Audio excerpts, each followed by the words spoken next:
You might think, in a spiritual battle and with all the chaos of the world today, that such a simple choice is kind of like, yeah, whatever. I might make that choice, but it doesn't make a difference.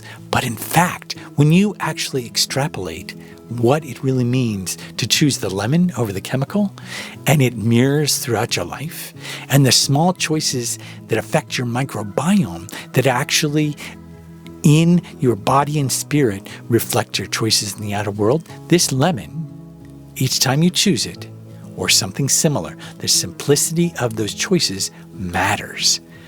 The simplicity of choosing lights that are incandescent instead of LED. This is an incandescent light. It's an orange, kind of a warmer light. I've got LED on the other side. That's a bluer light. Let me show you let's see if we can see the difference.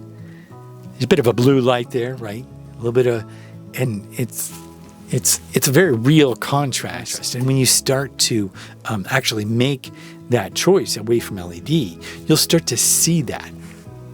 And that warmth goes a long way. These are small things. The simple choice of choosing not to watch something and instead going on a walk without your phone and writing in a notebook. Instead of doom scrolling, writing in a notebook. All these are simple choices, but they're so powerful at basically resonating you deeper with purpose and allowing you to focus more intently and access what Gregg Braden has called the tech inside of us. Check this out.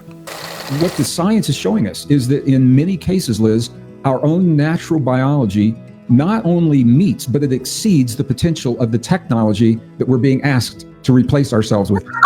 We do it, but we do it better. We are the technology, and that lights me up. That is exciting for me, because when we embrace this technology within us, our inner spiritual, biological, genetic technology, Liz, it frees us from fear.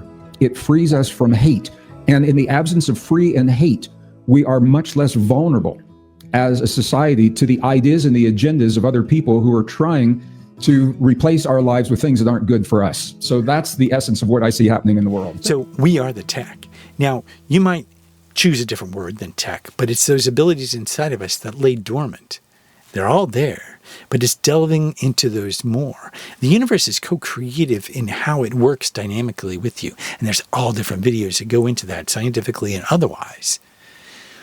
What you do with that information is vitally important at this time because of how much is on the line. There's so many different people who are seeing how the changes that we're going to be making in the next 2 years, right now and in the next 2 years, changes humanity forever. And that comes from each of us and our choices. And I believe that the small choices are a quiet rebellion that imbibe the spirit with a greater confidence and mirrors in the outward world, connecting you to other people doing the same.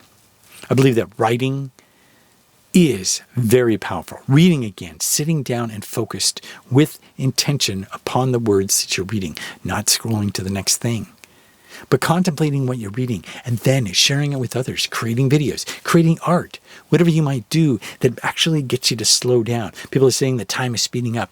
Time is a construct. It's always speeding up and slowing down. It depends on your perspective to it. You can be so in the moment that you lose yourself.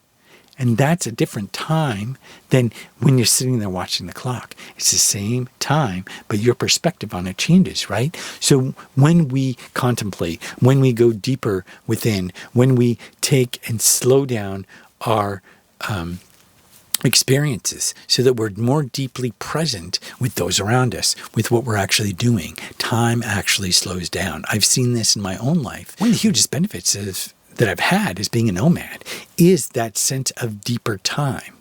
My time expanded greatly. I found I was able to experience like a month of time in a week because it just kept expanding and expanding and expanding because I stepped out of the whole construct for a while. Those moments of time allowed me to see things I couldn't otherwise. And since then, I've been able to make discoveries, self-discoveries that are actually attached to greater epiphanies that other people have made. And I've been like, whoa, that's what I realized. I watch a video and I go, oh, wow, that's what I realized personally as well. And so the more that we connect the dots with each other And then I think, and this is part of the solution in this spiritual battle, all for entertainment purposes only, of course, the more that you resonate with your purpose and you're able to go from that, you're able to serve people on an individual level. You're able to help people on an individual level. And I believe this is part of decentralizing our world. The centralization of power within corporations and governments is what's leading to centralized control. So decentralization makes sense. And the start of this is from each of us actually serving each other on an individual level. So, being an entrepreneur and finding, if you're 45 and older, you're going to have those experiences, that expertise, those experiences to share with others and help them. And when you do that on a small level, you're actually decentralizing services. And in that sense, you are starting to decentralize power. And the more of us that do this, there's a great benefit to the person who does it, benefit to the people who purchase it. We're buying and selling with each other again instead of corporations.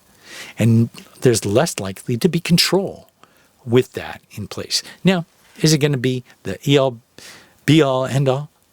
Probably not. But the start of this is making intentional choices from within. And this is a path that you have to take that's your own. You might borrow things from other people, but your path is your own. Consider this. Copy somebody else's spiritual practice and then think that, oh, this will do it. It's like, this has to be revealed inside every single individual as a secret. Even if two people are following the same, let's say, lineage or religion or spiritual practice, it's very individual and very unique. It's a matter of simplifying life down to simple choices like the natural lemon with all its imperfections and its unpredictability. This lemon has so many different flavors. Depends on the soil it was grown in. Depends on where it was grown in and who picked it even, right? And then when you take it up and you use it, it even influences things. There have been discoveries on that as well. But this lemon holds so much more unpredictability and yet so much more dynamic life than the chemical choice. You can see I don't have the chemical, so you know which choice I've made, right? It's quiet, simple rebellion. And I invite you to join me in this rebellion by grabbing a notebook, writing more, connecting the dots, reading, being bored again, stepping into silence, and just starting to go deeper within so that when you go outside or when you use technology, you're not as easily hijacked along the way. And you can actually retain your spirit. Found this episode helpful? Be sure to give a like. Thanks a lot for watching, and I'll see you next time.